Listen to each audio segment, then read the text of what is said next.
Hey, what's up, everyone? This is Ronald, and this is the Real Estate Podcast. Don't really have a name for it right now, but it's just a group of brothers coming together so we can, help each other out, keep each other accountable in the podcast space, and also just in the real estate space in general. So actually, keep accountable in the real estate space. But today we have Romain here. He's an engineer, and he's been doing real estate for a while. We also have Keith as well. He's also an engineer. You also have myself, Ronald, as an engineer as well. So we got three engineers on this podcast talking about real estate. Hopefully, we get a lot of information from this space, and hopefully, we continue to grow this community and hopefully gain some value from it. So let's get started. So, hey, how's it going, guys? How you guys been? Doing good, Ron. Appreciate you having me on the podcast, man. I'm looking forward to being a part of this space and actually looking more to learn than necessarily contribute. But thank you for having me. Most definitely, most definitely. What about you, Mr. Yeah, Romain? yeah, I'm happy to be here. I'm also looking forward to learn from you guys. And yeah, man, all of us being engineers, we might need some more diversity, man. Might need a cheerleader or something to just shake it up a little bit. That's what my daughter does. So like she might come on. Right now she ain't doing like she wants to do with math, but she's pretty good at reading. So we'll see. But yeah, the same thing is here. It's like I've been doing a lot of reading myself, and hopefully I'm getting a lot of stuff from you guys as well with this podcast. And it's mainly also for me, it's just keeping the accountability on my part because I have goals that I want to purchase a certain amount of doors in a certain amount of year. And I also have a goal of getting a certain amount of cash flow from these properties that I'm purchasing so I can meet that financial freedom and also meet that side of my real estate portfolio. So really glad to have you guys aboard and, come along with this journey and also bring value to the podcast wherever you guys do fit. Yeah, so let's get into this where talk about some market research. I have some particular points that I want to bring up in regards to January this past, well, almost coming up towards the end of this January, but very early on in January. Here's some articles from Redfin that I came across in regards to a record share of home sellers are giving concessions to buyers. And this is like, I think is from some certain markets, and they're mainly talking about in some particular pandemic boom towns where the biggest increase of concessions has started, such as Phoenix and Las Vegas and so on. I'm looking at also in the Texas market right now in regards to concessions and seeing this right now in regards to certain areas in Texas where they are giving the concessions, but some areas are still, still thinking that they're in the seller's market. So what do you guys think in regards to the market and where it's going in regards to the facts of concessions and the markets that you guys been looking at? So I mainly focus on Indiana. Right now, my goals have me focusing more locally, and I could say I'm seeing a natural shift from a seller's market to a buyer's market in response to the huge step change in mortgage interest rates. Yeah, as far as the timeline for when it would be officially called a buyer's market, I don't know.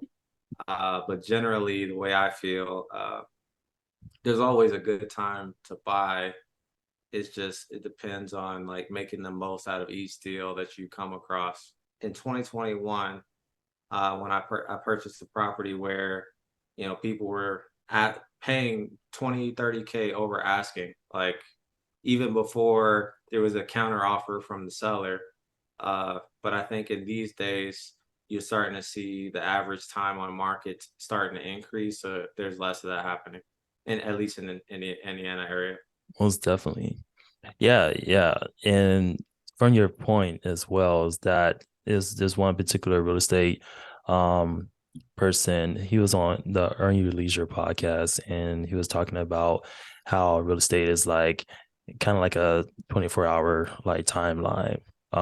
You buy all the way up to like 12 in the afternoon, but then you sell between the 12 and 4. so you can capture the profits. But right now we're in this period where we're at 3 p.m. and 4 p.m. is coming around where we begin to buy again.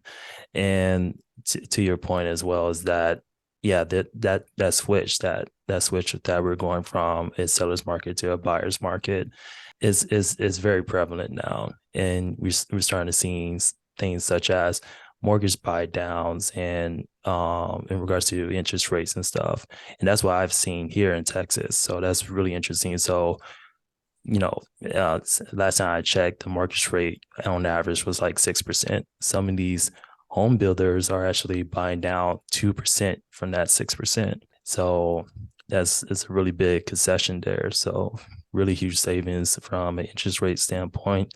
And hopefully, some markets, some properties can like cash flow in that kind of environment.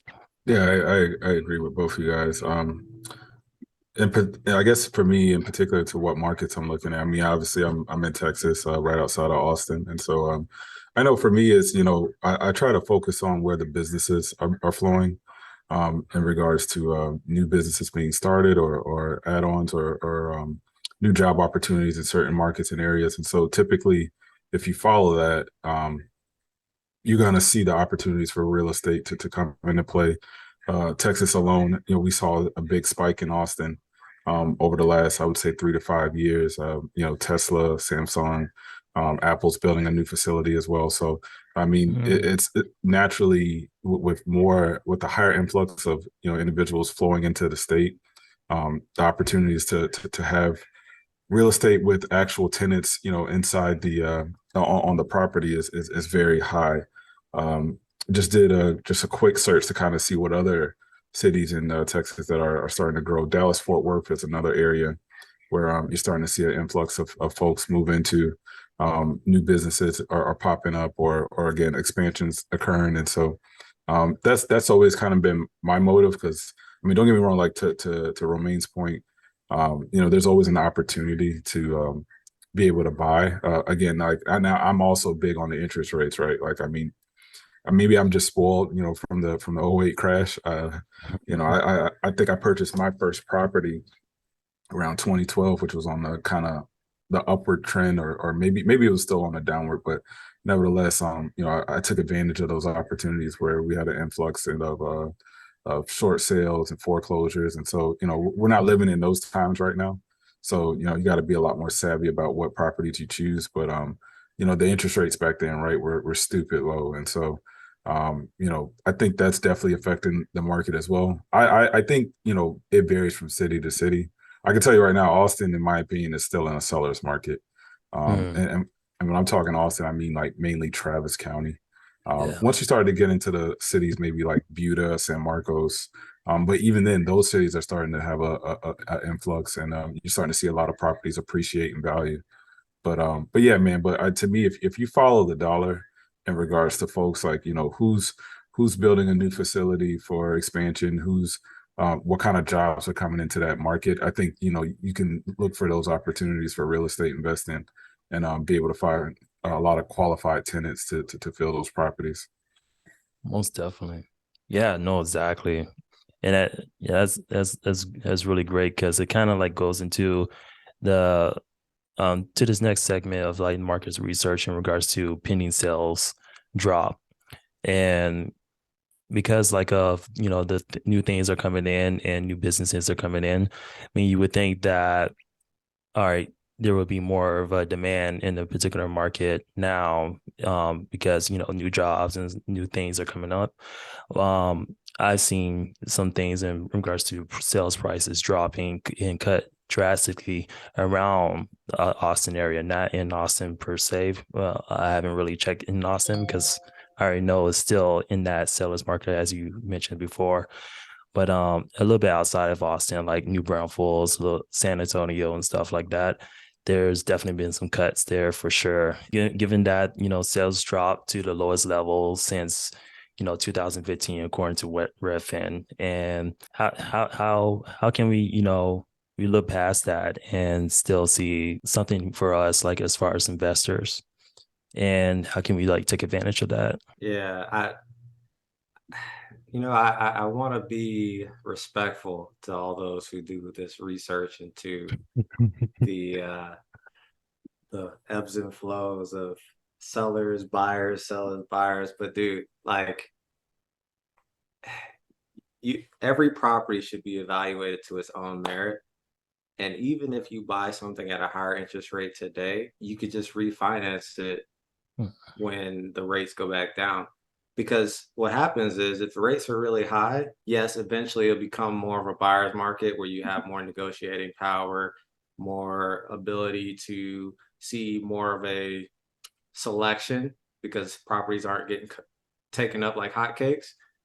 But even then, based on supply and demand, like it's a natural progression. Like people, if you analyze a property and it's gonna cash flow, or if it's going to appreciate, or if it's going to um do what you need it to do, depending on what your goals are, get it. Like it doesn't matter if it's a seller market or buyer, because guess what's gonna happen? As soon as some real famous person declares it's a buyer's market now, everyone's gonna run out and buy all the properties, and now we're gonna go back to a seller's market. Like it's like when Elon Musk drops a tweet, and now all of a sudden, like the stock for some random company goes up. I feel like that stuff is really something that paralyzes people from making progress, in my opinion. In my opinion, yeah. Yeah. So like, I mean, and me and Romaine have had this conversation a while back, and he mentioned it.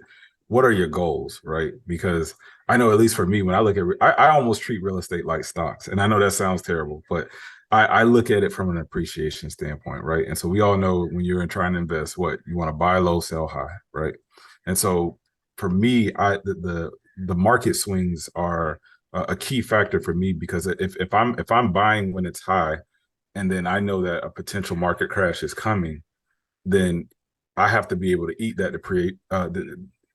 the appreciation value, right? That's going to swing with that market crash. And so, I don't get me wrong, like I'm a strong advocate for real estate investing from a cash flow standpoint, being able to have multiple units to be able to rent out and whatnot. But at least for me, in the market that I've operated in my short living on this earth, has mainly been single family homes. And to me, single family homes are like the worst rental properties you could probably own. That's just my opinion. I'm just throwing it out. That's just my opinion.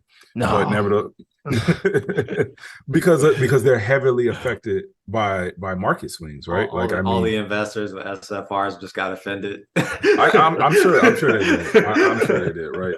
I'm sure they did. But I mean, like, bro, like I'm just keeping it 100. Like when I look back at my first property that I bought, right?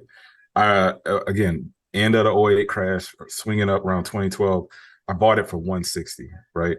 I'm saying when I checked it maybe 3 months ago, right? And again, I sold this home back in like maybe 2014 ish.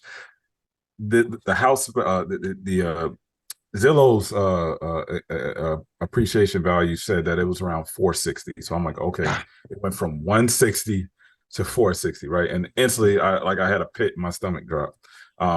But in my head, I'm thinking like, if somebody was to buy that right now at 460, how much higher do you think that's going to go up in the next 10 years, right? 9 times out of 10, it's not going to go up that much higher. Matter of fact, because of interest rates, because of what my boy Jerome Powell, shout out to Jerome Powell, because he every time he talks, the market does weird things. It's gonna crash, right? And so then to me, I look at that as a very poor investment, right? And then again, like that first home I bought, it was 2,800 square feet, right? Yeah, it's a 4-bedroom, but I'm not renting out each room individually. So realistically, if I bought it at 460 and I'm saying my mortgage is like, I'm gonna say north of 2,500, what's the likelihood I'm gonna find a qualified tenant to put in there, right? So that's the reason why I pay attention to the market in regards of, is it a buyer's, is it sellers, do I have equity in the home when I close on it, or have I already tapped out in that equity? Because again, like I hate to refer back to Austin, but I got friends that bought homes last year. I mean, dude, like I'm just, everybody's, pockets are different. Everybody makes decisions differently. But in my head, I'm thinking I wouldn't pay $50,000, $60,000 over asking price. for a home. And I know people who did that not only just for a primary residence, but also for real, to actually rent out. And to me, again, I can't sleep at night knowing that was something that I had to do just to get in the house. So you touched on a few things I can respond to, if that's okay, Mr. Stewart. Oh yeah, go for it. All right. So I love so what you just said right there goes back to the point of it depends on what your goals are. Let's use the last statement you made about paying for something 50, 60K over asking price, right? I would only do that if the numbers shake out to where they meet my goals, my investment goals, right? So for me, for example, my desire is for each of my investment properties to be averaging 12 to 15% ROI. And the reason why I don't say infinite is because I'm trying to have this sweet spot where I'm not competing with the guys that are trying to get 20, 30% ROI. Like I have a certain price point that I can get that doesn't have as much competition because I'm not looking for the golden geese, right? Now, with that said, if there's a property that will get me that target ROI, but requires me to put another 20 to 30K over asking to get it, if with that additional 20, 30K over asking, if it still adds up to me getting that desired investment ROI, boom, it's a check in the box. Now, I like what Keith said. So for someone who looks at the property being able to sell at a loss and that being an undesirable condition, for me, I'm not thinking about selling. Like selling to me is the furthest thing from my mind. And to me, I would equate it to stocks, like you said, where people say, don't sell, or get out of your 401k or your IRAs just because you see a downturn, right? Because over 40 years, you're going to see a whole bunch of ups and downs. But then they say, like, and I don't know if the mutual fund managers would say this now, but I was always told over 40 years, they expect the stock market to average 8% year-on-year return. So I was like, okay, well, can I beat that if I keep that money to myself and use it in some type of business, right? So with that said, if someone was saying, hey, I might sell this property later for some other reason, then yeah, that makes complete sense to me. Because it's like, oh, shoot, well, if I might sell this, I ain't about to lose 200, 300K, right? So yeah, it goes back to it depends. Oh yeah. Yeah, I think we're gonna leave this podcast as goal setting. we gotta set our goals for, so we have a clear vision on what we're trying to invest for. So we're not kind of like fighting or looking at what market does and what we should be doing based off of what other people say, being speculative. And that's how I invest with like stocks and stuff. So I'm always looking at the financials. Does the business have the fundamentals and so on? So that's what I'm trying to kind of like carry over with that stock investment and bring it into real estate as well. And I don't know if you would agree with me, Keith, but what you just said to me, one of the pros of paying attention to the market before you buy is it's almost like a long-term flip.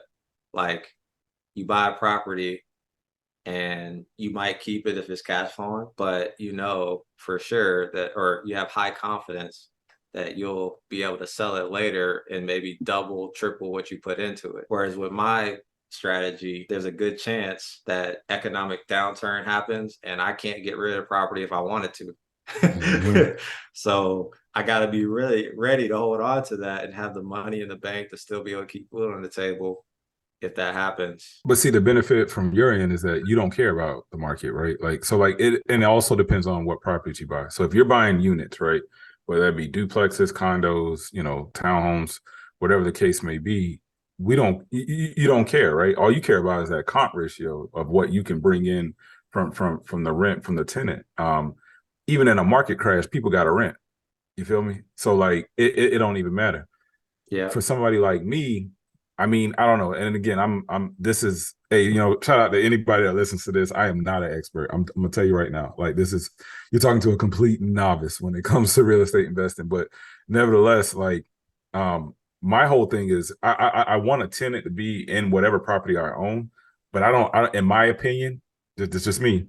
I don't need the cash flow part, right? I need you to pay the mortgage, give me enough to keep the maintenance up, right? So I can let the property appreciate in value to a certain point where then I will take a profit, right? Like I will sell and then do the same thing and reinvest. Because unfortunately, in a lot of people's downward turns in life, from a financial standpoint, a lot of other people make a lot of money, right? Like, I mean, you got to know from that '08 crash. I mean, I know a lot of us have seen The Big Short.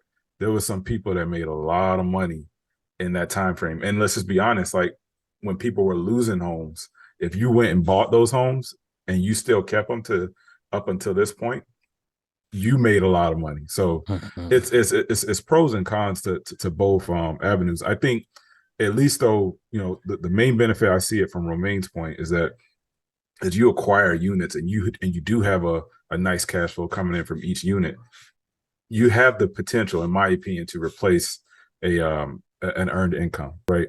Like especially if you acquire enough units, right? Like, you know, if Romaine gets up to 20, 30, 40, 50 units and each one are, you know, giving him $200-300, you know, a month, I mean, that could potentially be enough to substitute him having to go work a 9 to 5, which is awesome, right?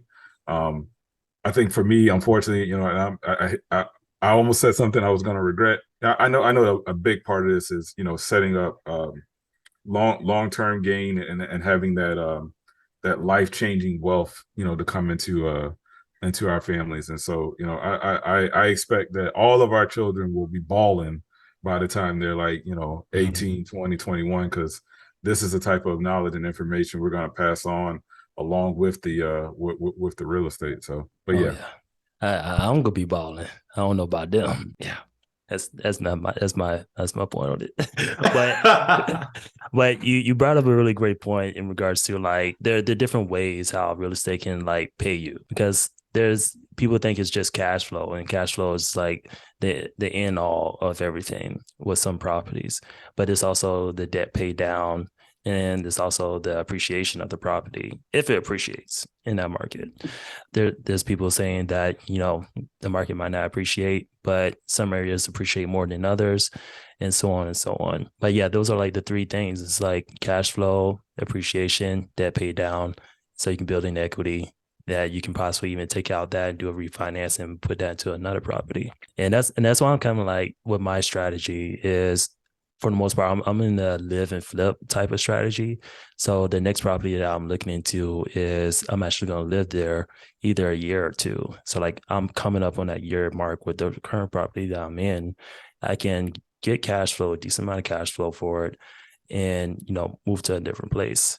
But I just want to be, you know, pretty good place for us to stay for a good year or two.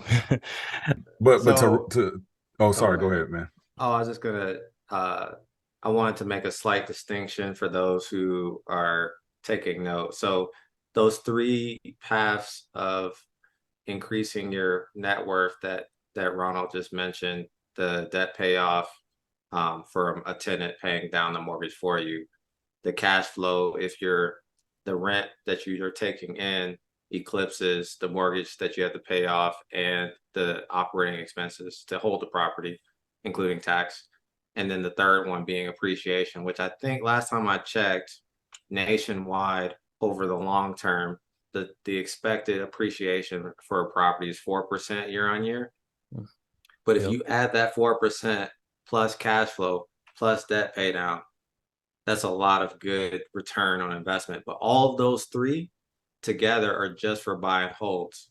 Now, for anybody else that are interested in real estate investing that have no idea what it's about, there are some other methods, especially ones that are attractive to people with low capital. And one of those is wholesaling, which we could talk about, Ron, unless you want to talk about on another thing. And then the other one would be obviously flipping, which you see all the TV shows about. But buy and hold is just one avenue, and there's others depending on what your risk tolerance is, what your income is, or what your discretionary funds are, et cetera. Oh, yes. Yeah. So I would say, yeah, we'll probably hit on those in a different podcast, because those deserve its own particular episode just to talk about those in more in detail for sure. But yeah, I think we pretty hit on the mark on the market research. But to go into the next segment is going over like a rental property that you did analysis on. And then also the very last segment of this is a goal that you want to set for next time we meet up. I can go first if you guys want me to go first real quick. All right. So yeah, it was just a property that I was checking out this past month. This one's really close to San Antonio. I don't even know how to pronounce this. Seguin, Texas. And for the most part, the sales price. So this was brought up to a realtor that actually sold me the property that I'm in right now. And he came to me and was like, hey, we got some properties. These properties are getting 500 plus cash flow. And if you look at it so far, monthly is not looking like that so far based off my analysis.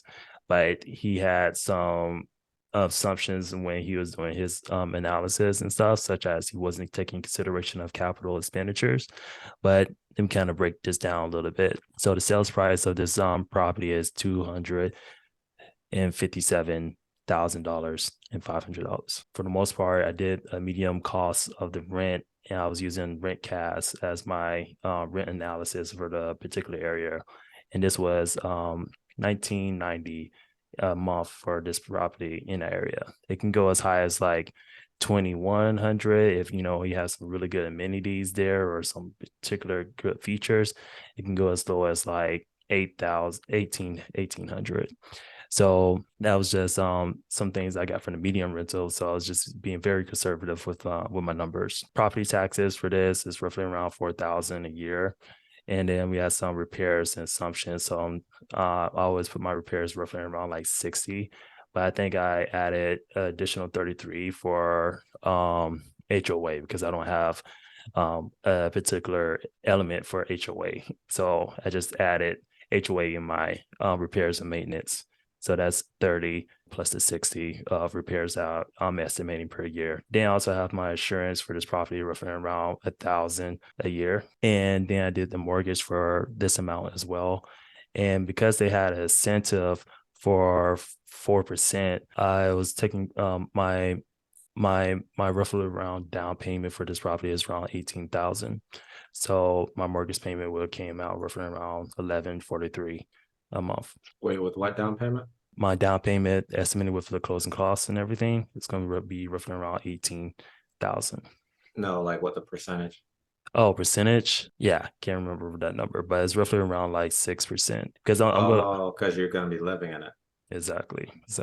I see you. Yeah. Okay, and then what was the projected mortgage rate? So the rent? No, the rate of the interest rate on the mortgage. 4% because they have an incentive of a buy down to 4% for the mortgage rate. So paying points basically. Mm-hmm. Okay. So they pay down the points. I don't. I know. Yeah, it's looking pretty sweet. Yeah. That's right there, ladies and gentlemen, is one of those benefits of being able to move that Ronald just made clear with this 6% down payment on this mortgage, which don't get me wrong, also increases how much your mortgage payment is each month. So it does kind of balance out on your net income, but it can at least get you started. If you don't have a lot of capital to put a 20% down payment on a property that you're not living in. Exactly. Yeah. Trying to avoid that 20% as much as possible for as long as I can. And yeah, see if it does right with my family, because I always got to consult with my family to make sure this is something that they want to do. So this is still on the table as a property that I might consider to move in, but it's not solidified yet. Just other properties that we're still looking at as well. And also capital expenditures, I can kind of like pull this up a little bit. I had an assumption of like 6,000 for the roof because this is a brand new property, new construction. So I don't have to replace anything with this or have to look at replacing anything in the near future. So HVAC, plumbing system, roof, all that's brand new. So I'm estimating roughly around like $100.56 per month for this property for capital expenditures, which brings me to this cash flow of 223, which is way less than what my realtor said it was. But if I uninclude that capital expenditures, it'd be roughly around 323 cash flow. So based off. question. Yep. So if you're going to be living in it, you're expecting to be able to rent how many rooms out to get your 1990? Oh no, I'm gonna rent out the whole portion after a year. Oh, Yeah, I was just okay. about to say he's gonna live in it for a year to get inside the house, but then he's I gonna move and then rent it out. I thought you were Mhm. house hacking. Sorry. I thought you Oh were yeah. planning No, on renting part of Oh it. yeah. Oh yeah. Oh yeah. But man, yeah. that's tough. Okay. That's tough. That's tough to do. Okay. I thought you were going super saiyan over here. Like I thought you were about to house hack and then fully rental after a year. No, Oh yeah, yeah. Yeah. that'd be. I would have to test Ron if he was crazy or not. Oh yeah. So, but I mean, I think what do you think about this? 223 cash flow. What do you think, Keith? I mean, again, man, I don't have any rentals right now, but I mean, 223. It sounds good. I mean, for a first unit. I mean, but again, I'm not the expert. I want to hear your thoughts. All right, so let's go back to what I said. My goal is return on investment, targeting between 12 to 15%. Mm. So it's not just the number itself, the 223. I would have to figure out, okay, how much of my cash is still in the property that's not being utilized on other things. So I Yeah. would compare that to how much I'm making in profit, which would be the cash flow over the year to get my return on investment. So if you're saying your down payment is 18K, I think Mm. you said. Yeah. And just to make the numbers easy, you could just say, okay, 223, let's say it was 200 times 12, $2,400, divided by 18K. What's that percentage? Like That's 2004. that's 13%. Oh, I was looking at the other one, the cash flow divided by 1800. So yeah, so it's 13%. You said for that. And what was what's your formula for return on investment? How much profit you make divided by how much cash is invested in that property. So Mm. so the only thing that's invested in that property is your equity in it, your 6%, or not 6%, but Oh, however your down payment was, whatever you paid, in which I think you said 18K. yeah. So so Yeah. that so in my mind, you correct me if I'm wrong, but the way I look at it is the rent that the renter is paying or the tenant is paying is covering your capital expenditures, your property taxes, your mortgage payment, all of that, right? Mhm. After that, your cash flow is the profit, right? Mhm. So the profit you make, if you assume that's the average per month times 12, that's how much profit you're going to make that year. But that year, the money that you've had in that property, and I'm not accounting for the equity you've gained from the debt payoff, which is icing on the cake. So being conservative, I'm saying the equity you had in the property is the money that is invested by you that's still in the property, Mm. just Oh, like your property was a mutual fund.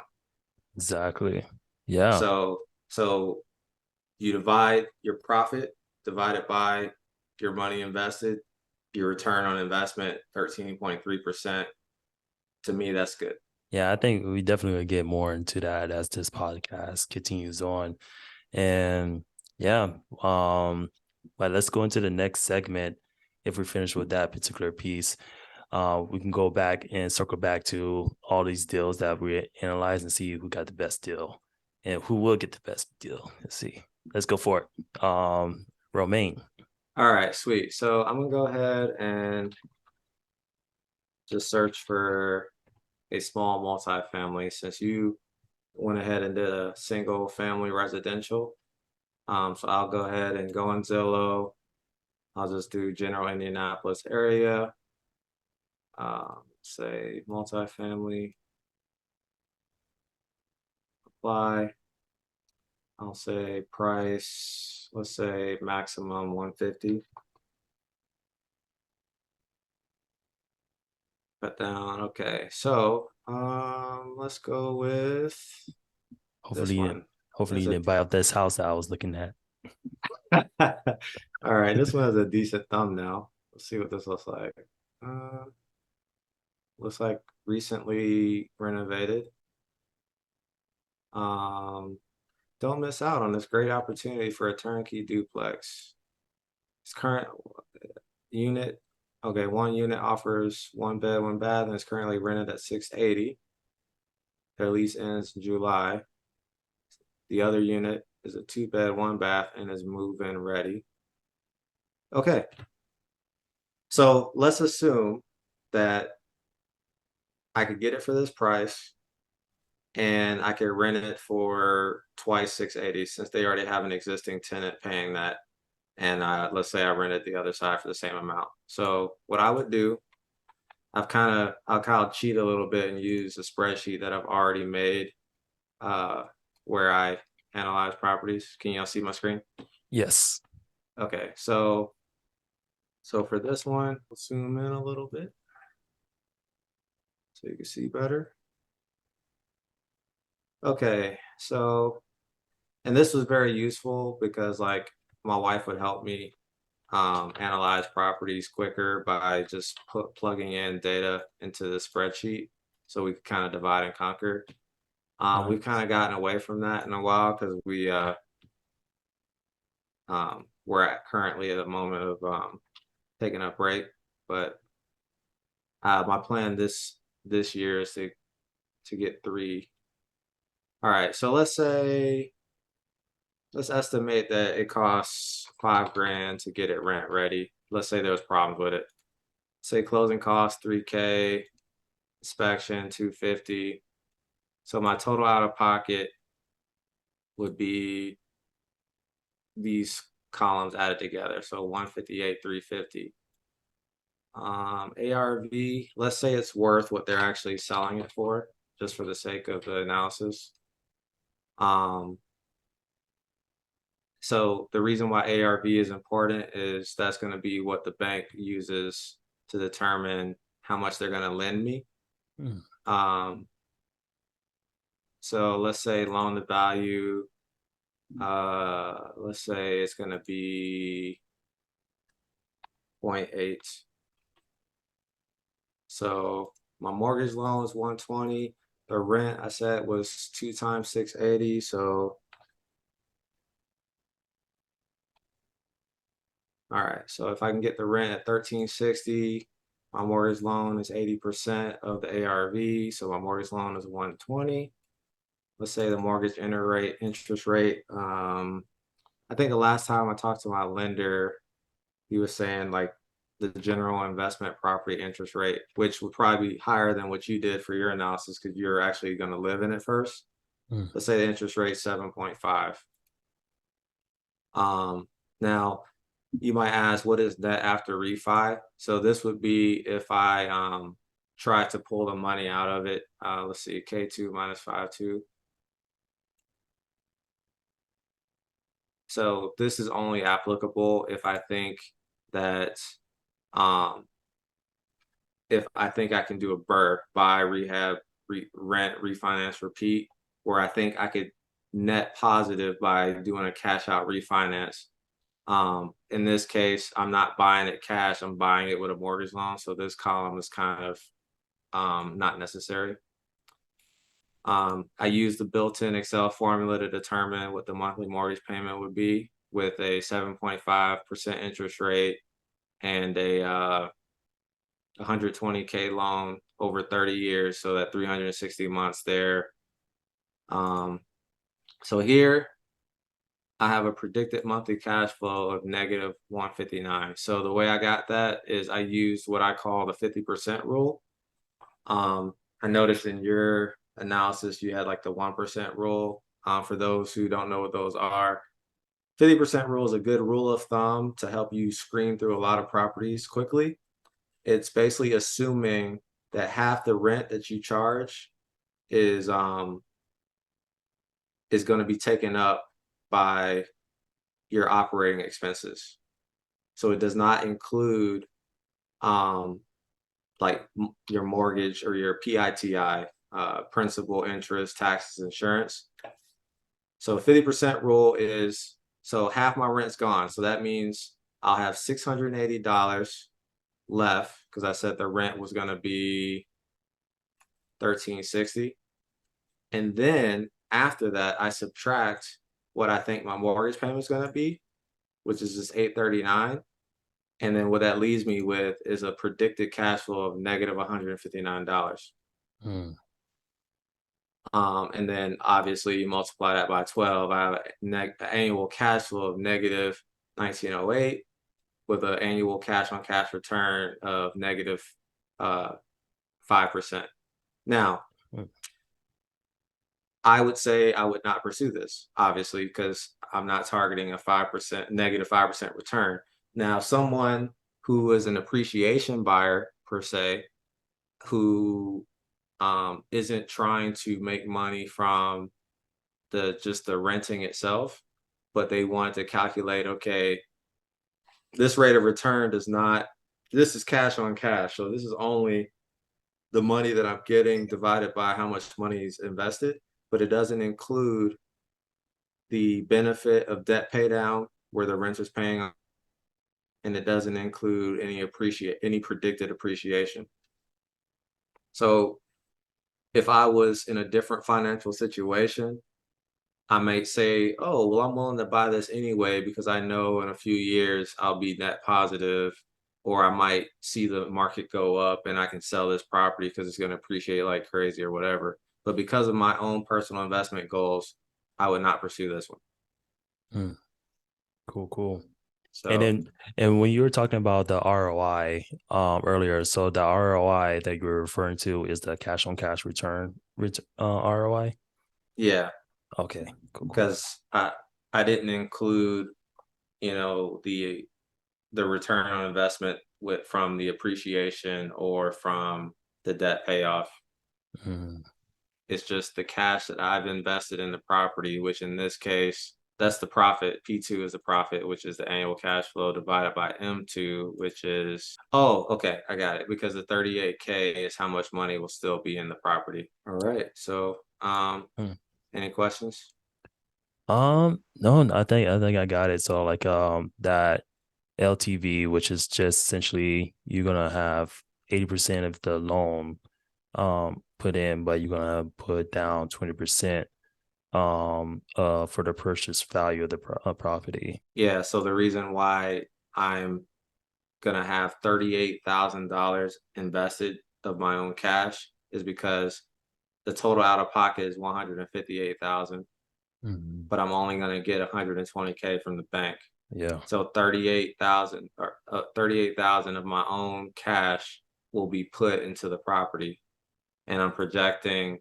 So I'm gonna be losing 38,000, so to speak, Mm.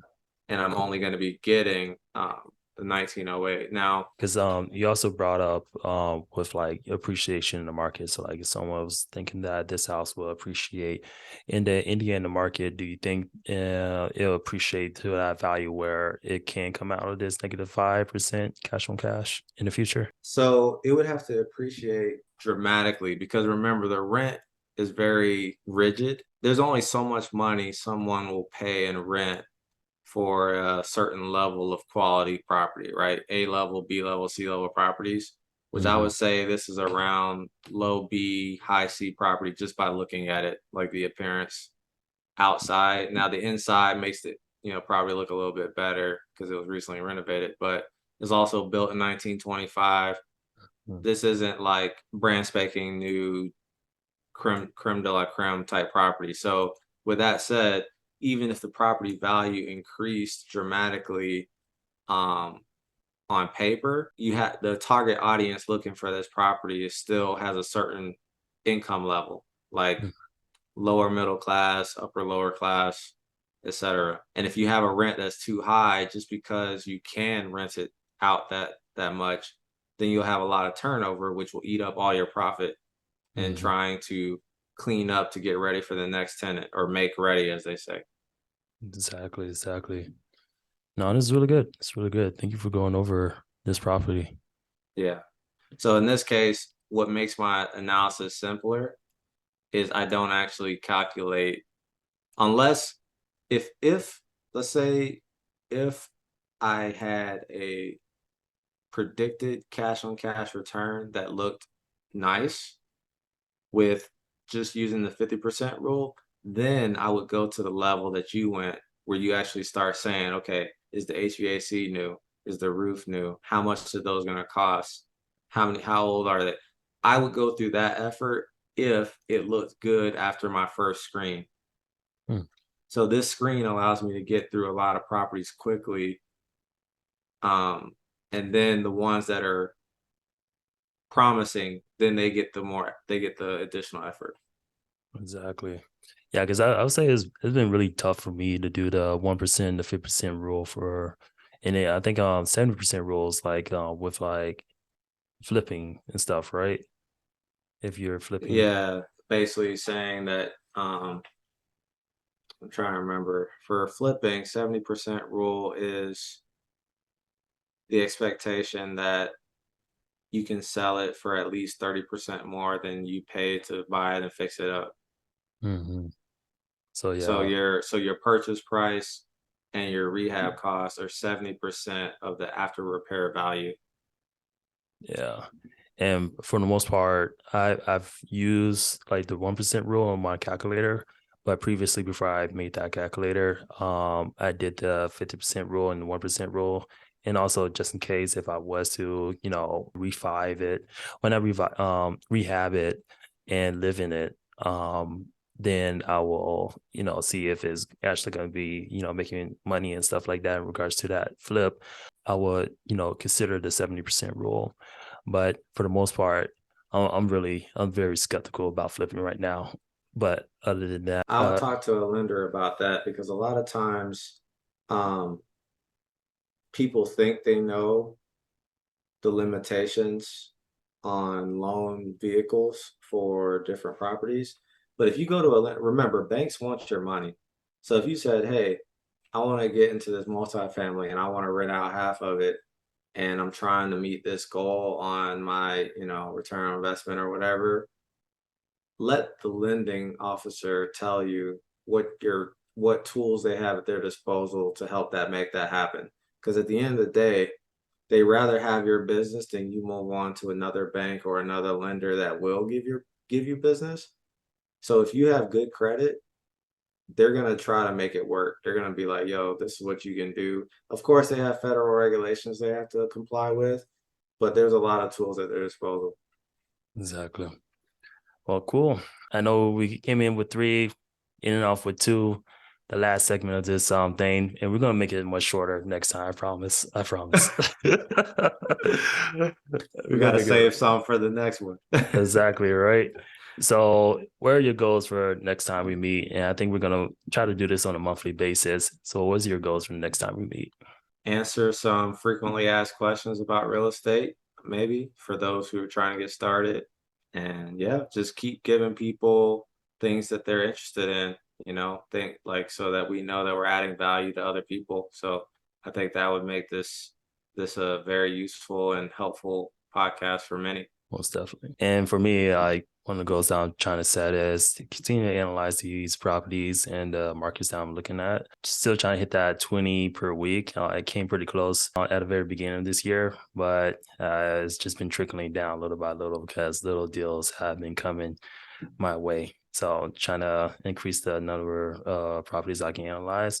And maybe I don't have to analyze them like with my calculator. I could just like look at them and see exactly if that's going to fit the needs based off of the things. And then I can just go based off of that and go in the additional depth.